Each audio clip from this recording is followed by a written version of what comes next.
ॐ नमो भगवते वासुदेवाय।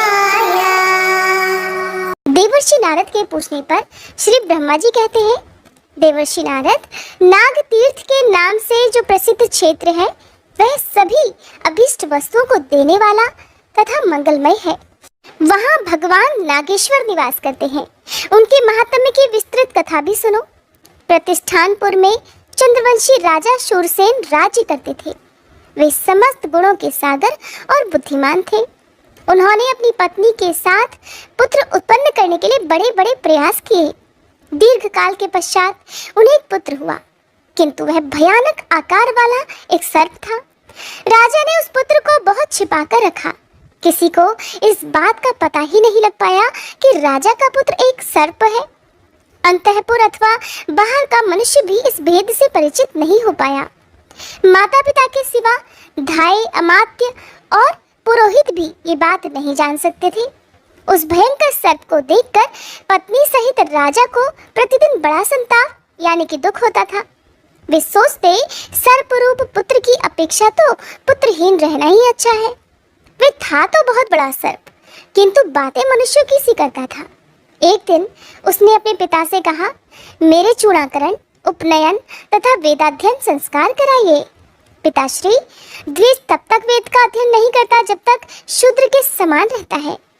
अपने पुत्र की ये बात सुनकर राजा शूरसेन बहुत दुखी हुए। उन्होंने किसी ब्राह्मण को बुलाकर उसके संस्कार आदि कराए। वेदाध्ययन समाप्त करके सर्प ने अपने पिता से कहा, हे राजन, मेरा विवाह भी करा दीजिए। मुझे स्त्री प्राप्त करने की इच्छा हो रही है। मेरा विश्वास है ऐसा किए बिना आपका कोई भी कार्य सिद्ध नहीं हो पाएगा। पुत्र का ये निश्चय जानकर राजा ने अमात्यों को बुलाया और उसके विवाह के लिए इस प्रकार कहा, मेरा पुत्र युवराज नागेश्वर सब गुणों की खान है। वह बुद्धिमान, शूर, दुर्जय तथा शत्रुओं को संताप देने वाला है। अब उसका विवाह करना है।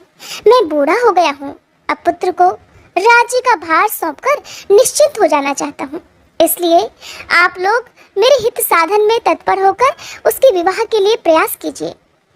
राजा की बात सुनकर अमात्यगण अर्थात सेवकगण हाथ जोड़कर बोले, महाराज, आपके पुत्र सभी गुणों में श्रेष्ठ है और आप भी सर्वत्र विख्यात है। फिर आपके पुत्र का विवाह करने के लिए क्या मंत्रणा करनी है और किस बात की चिंता? अमात्यों के ऐसा कहने पर नृपश्रेष्ठ शूरसेन कुछ गंभीर हो गए। वे उन अमात्यों को ये बताना नहीं चाहते थे कि मेरा बेटा एक सर्प है, और वे भी इस बात से अपरिचित ही थे। राजा ने फिर कहा, कौन कन्या गुणों में सबसे अधिक है और कौन राजा ऊंचे कुल में उत्पन्न, श्रीमान और उत्तम गुणों के आश्रय है? राजा का ये कथन सुनकर अमात्यों में से एक परम बुद्धिमान पुरुष, जो महाराज के संकेत को समझने वाले थे, उनका विचार जानकर बोले, महाराज, पूर्व देश में विजय नाम के एक राजा हैं।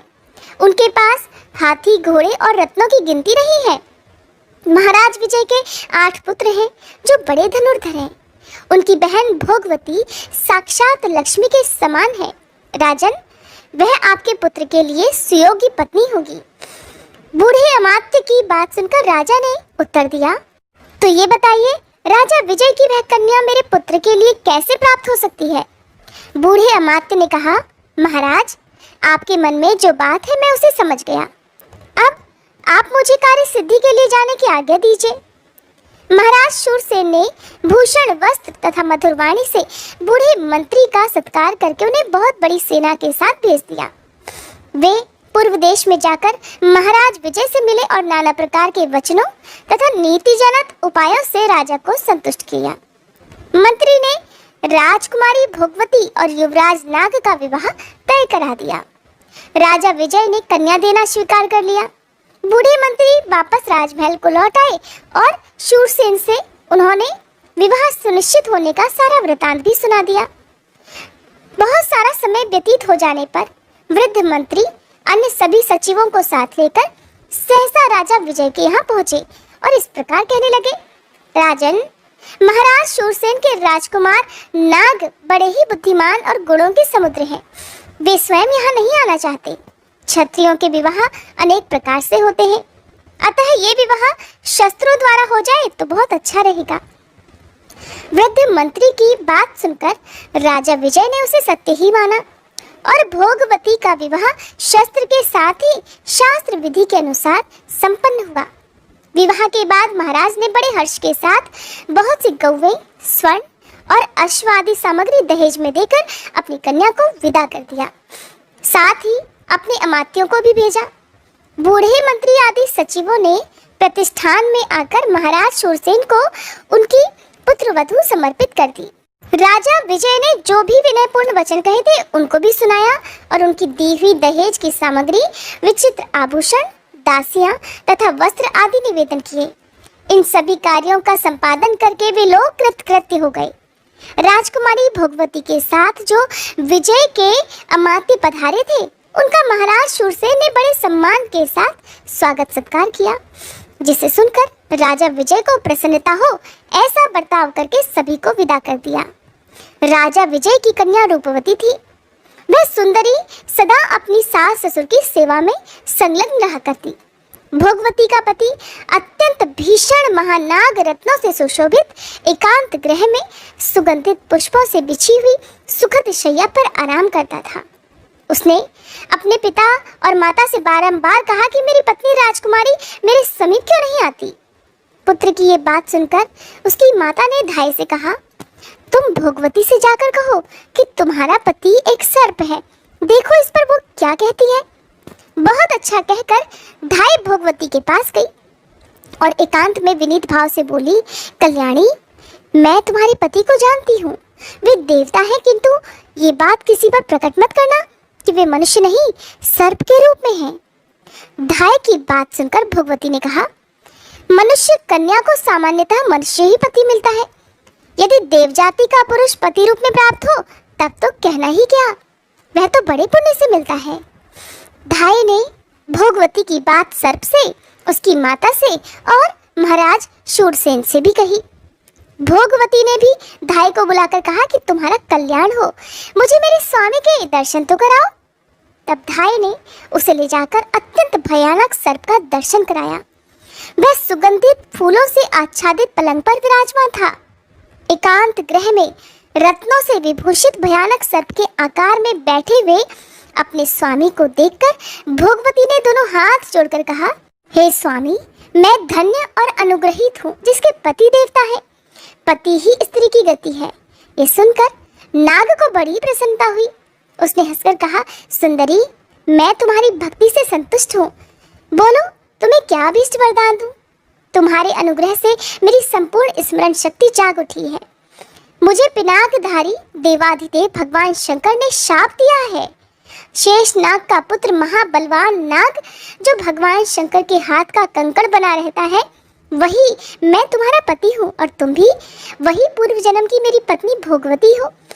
एक दिन भगवान शंकर एकांत में पार्वती जी के साथ बैठे थे। वहाँ पार्वती जी ने एक बात कही जिसे सुनकर भगवान शिव ठठाकर हंस पड़े।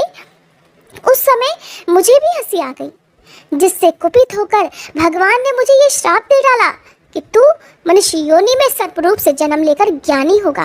कल्याणी, ये शाप सुनकर तुमने और मैंने भी भगवान को प्रसन्न करने की बहुत चेष्टा की। तब उन्होंने कहा, जब तुम गौतमी के तट पर मेरा पूजन करोगे और मैं तुम्हारे अंतःकरण में ज्ञान का आधान करूंगा, उस समय तुम भोगवती के प्रसाद से शाप मुक्त हो जाओगे। इसलिए मुझ पर यह संकट आया है। तुम अब मुझे गौतमी के तट पर ले चलो और मेरे साथ ही भगवान की पूजा करो। इससे मेरा शाप छूट जाएगा और फिर हम दोनों पुनः भगवान शिव का सानिध्य प्राप्त कर लेंगे। कष्ट में पड़े हुए समस्त प्राणियों के लिए सदा भगवान शिव ही परम गति है। पति की ये बात सुनकर भोगवती उन्हें अपने साथ लेकर गौतमी तट पर गई और वहां गौतमी में स्नान करके उसने शिव का पूजन किया, जिससे प्रसन्न होकर भगवान ने उस सर्प को दिव्य रूप प्रदान किया। तब वह अपने माता पिता से पूछकर शिवलोक में जाने को तत्पर हुआ। ये जानकर पिता ने कहा, बेटा, तुम एक ही मेरे पुत्र और युवराज हो, इसलिए समस्त राज्य का पालन करो और बहुत से पुत्र उत्पन्न करके मेरे स्वर्ग गमन के पश्चात शिवलोक में जाओ।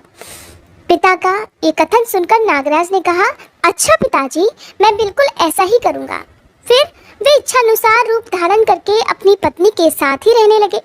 पिता, माता और पुत्रों के साथ उन्होंने उस विशाल राज्य का उपभोग किया और जब पिता स्वर्गलोक को चले गए तब अपने पुत्रों को राज्य पर बिठाकर वे पत्नी और अमात्य आदि के साथ शिवपुर में गए। तब से वह तीर्थ नाग तीर्थ के नाम से विख्यात हुआ। वहाँ भोगवती के द्वारा स्थापित भगवान नागेश्वर निवास करते हैं। उस तीर्थ में किया हुआ स्नान और दान सभी प्रकार के तीर्थों का फल देने वाला है। श्री ब्रह्मा जी कहते हैं, हे मुनि, गौतमी नदी के तट पर मात्र तीर्थ के नाम से जो विख्यात उत्तम तीर्थ है वह मनुष्यों को सभी प्रकार की सिद्धि देने वाला है। जीव उसके स्मरण मात्र से ही समस्त मानसिक चिंताओं से मुक्त हो जाता है। पूर्व काल में देवताओं और असुरों के बीच बड़ा भयंकर संग्राम छिड़ा था।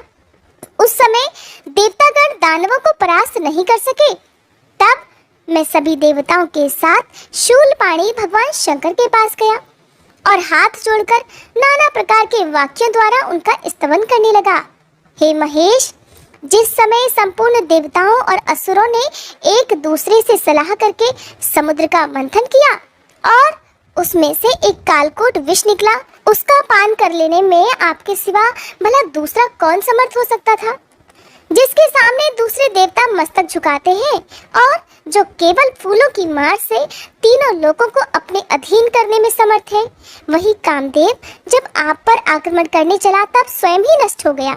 अतः आपसे बढ़कर शक्तिशाली भला दूसरा कौन है। इस प्रकार स्तुति किए जाने पर भगवान शंकर प्रसन्न हो गए और बोले, देवताओं, बताओ क्या चाहते हो, मैं तुम्हें वह अभिष्ट वरदान अवश्य दूंगा। तब देवतागण बोले, हे वृषभध्वज, हम पर दानवों की ओर से बड़ा भारी भय उपस्थित हुआ है। आप वहां चलकर शत्रुओं का संहार और देवताओं की रक्षा कीजिए। प्रभु, हम आपसे सनाथ हैं। देवताओं के इतना कहते ही भगवान शंकर उस स्थान पर आए जहां दैत्य युद्ध के लिए तत्पर खड़े थे।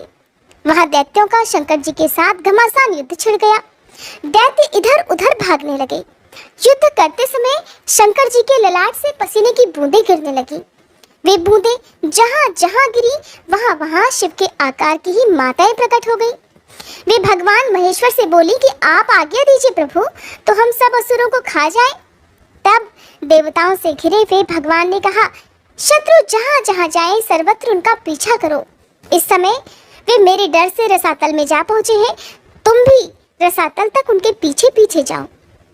ये आज्ञा पाकर सभी माताएं पृथ्वी छेद कर रसातल में पहुंच गई और अत्यंत भयंकर दैत्यों तथा दानवों का संहार करके फिर उसी मार्ग से देवताओं के पास लौट आई। माताओं के जाने से लौटने तक देवता गौतमी के तट पर खड़े रहे। लौटने पर देवताओं ने माताओं को वर दिया, संसार में जिस प्रकार शिव की पूजा होती है उसी प्रकार माताओं की भी हो। ऐसा कहकर देवतागण अंतर्ध्यान हो गए और माताएं वहीं रह गईं। जहां जहां वे देवियां स्थित हुई वह सब स्थान मात्र तीर्थ माना जाता है। वे सभी तीर्थ देवताओं के लिए भी सेव्य हैं और फिर मनुष्यों आदि के लिए तो बात ही क्या है। शिव जी के कहे अनुसार उन तीर्थों में किया हुआ स्नान, दान और तर्पण सब अक्षय होता है। जो मनुष्य मात्र तीर्थों के इस उपाख्यान को प्रतिदिन सुनता, स्मरण रखता और पढ़ता है वह दीर्घायु और सुखी होता है।